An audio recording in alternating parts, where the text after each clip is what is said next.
जीवन की जो सबसे बड़ी पूंजी है जो गुरुदेव ने हमें दी, वो हमें हमारे कर्मों के ऊपर संतोष दिया, और ये दुनिया की कोई और चीज़ दे नहीं सकती।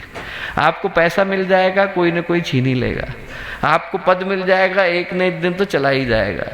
आपको दुनिया की सबसे बड़ी संपत्ति मिल जाए, उसके कम होने का डर व्यक्ति को उसी समय सताने लगता है। वहीं पर चिंता आ जाती है कि कहीं चला तो नहीं जाएगा, जो मिला है कहीं छिन तो नहीं जाएगा।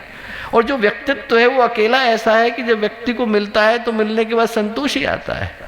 एक बड़े कुख्यात डाकू हुआ करते थे, उनने भी अपने अस्त्रों को छोड़ा। छोड़ने के बाद सजा हुई। सजा में जब गए तो उनको जेल में एक अखंड ज्योति कहीं से मिल गई। पढ़ते पढ़ते उनके मन में इतना गहरा भाव आया, उनको लगा कि अखंड ज्योति जो लिखते हैं उनसे तो एक बार जरूर मिलना चाहिए। जैसे ही पहली बार प्रोबेशन पर छूटे तो सबसे पहले छूट करके हरिद्वार आए, गुरुदेव के पास गए। गुरुदेव के पास जा करके गुरुदेव से बोले कि गुरुदेव, ये आपकी अखंड ज्योति पढ़ी, मेरा जीवन बदल गया, मुझे आप यहीं रख लीजिए शांति कुंज में। गुरुदेव बोले बेटा सजा पूरी करके आना, हमारे यहाँ शिविर करना, फिर रहना। गए, उन्होंने सजा पूरी करी, आए, 3 मास का सत्र किया।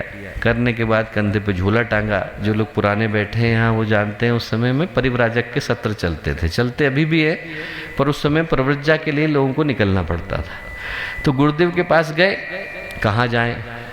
गुरुदेव ने कहा उस गांव में जा जहाँ पर तूने बच्चों को सताया था, डाके डाले थे, डकैतियाँ डाली थी, वहाँ मत भेजिए गुरुदेव।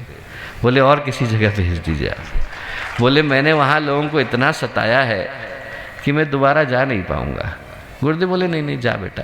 बोले जब बुद्ध ने उंगलीमाल को भिक्षु बनाया तो सबसे पहले उसी गांव में भेजा था जहां उसने लोगों की उंगलियां काटी थी।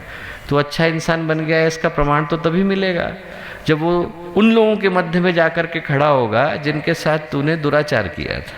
तो वहाँ जा। वो गए, और जैसे ही वहाँ गए तो उनका आतंक इतना हुआ करता था कि उनको देख करके लोग डर गए। लोगों ने फटाफट अखंड ज्योति की सदस्यता लेनी शुरू करी, अनुदान देना शुरू करा। अब जैसे ही वो वापस लौटे और गुरुदेव को बताया, उन्होंने कहा गुरुदेव मैं आज जो है इतनी सदस्यता, इतना अनुदान लेके आया। गुरुदेव हंसे, बोले तेरे को देख करके मिला कि तेरे अंदर के डाकू को देख के मिला? बोले डाकू को देख के ही मिला होगा। गुरुदेव बोले कि उनको विश्वास तो दिला कि तू अच्छा इंसान हुआ है। बोले अच्छा ठीक। वापस जाना शुरू किया। अब जैसे जैसे लोगों को ये भरोसा आना शुरू हुआ कि ये व्यक्ति सचमुच बदल गया है, वैसे वैसे लोगों के तेवर बदलने शुरू हुए। जो लोग डरा करते थे वो हंसने लग गए। बोले देखो बाबा जी बन गया है, कपड़े पहन के घूमता रहता है। उनके एक दोस्त थे, उनने उनसे कहा कि क्यों भैया तुम गायत्री परिवार का हिस्सा बने तो तुम्हें क्या मिला? बोले जो मिला वो बाहर नहीं मिला, भीतर मिला। बोले देखो ये लोग तुमसे डरा करते थे, अब तुम पे हंसते हैं। तो वो बोले कि ऐसा है, मैं 12 साल जेल के अंदर रहा, और बोले जेल में एक रात को मैं सो नहीं पाया। हर रात को करवटें बदलता था। मुझे कभी कभी वो बहनें दिखाई पड़ती थी जिनको मैंने विधवा बना दिया। वो आकर के कहती थी कि हमको विधवा क्यों बना गए। वो बच्चे दिखाई पड़ते थे जिनको मैंने अनाथ बना दिया, आकर के रोते थे, कहते थे हमें अनाथ क्यों बना गए, हमारे पिता को क्यों ले गए। बोले मैं रात भर करवटें बदलता रहता था, छटपटाता रहता था, नींद नहीं आती थी एक क्षण के लिए।